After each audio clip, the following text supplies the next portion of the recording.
krus ng pagkalupig, ang krus ng kamatayan, ay binigyan ngayon ng ibang mukha sa pamamagitan ng ating Panginoong Jesucristo upang ang krus na ito ay maging daluyan ng kapangyarihan at ng pag-ibig ng Diyos sa sanlibutan.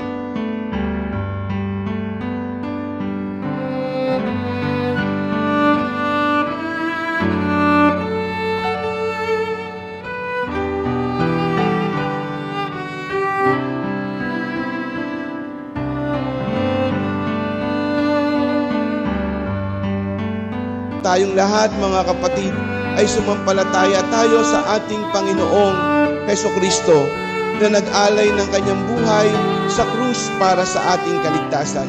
At sa ating patuloy na pananampalataya sa Kanya ay makakamtan natin ang gabay ng ating Panginoong Diyos sa bawat hapis kalungkutan, sa bawat krus na ating pinapasan. Sa ating buhay ay kasama natin ang ating Panginoong Diyos dahil sa Kanyang pag-ibig sa ating lahat.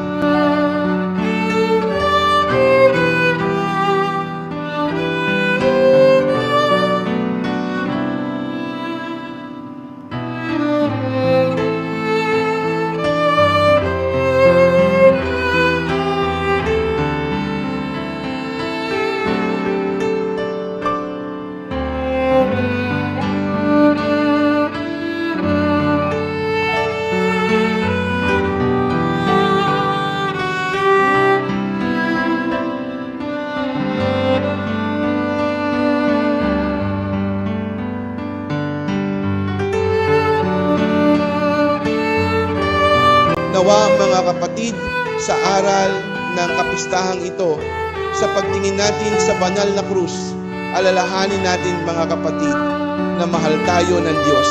Kaya't anuman ang pagsubok, anuman ang hapis sa buhay natin na ating nakakamtan ngayon, tandaan po natin, mahal tayo ng Diyos, tutulungan tayo ng Diyos.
Sa ngalan ng Ama, ng Anak at ng Espiritu Santo. Amen.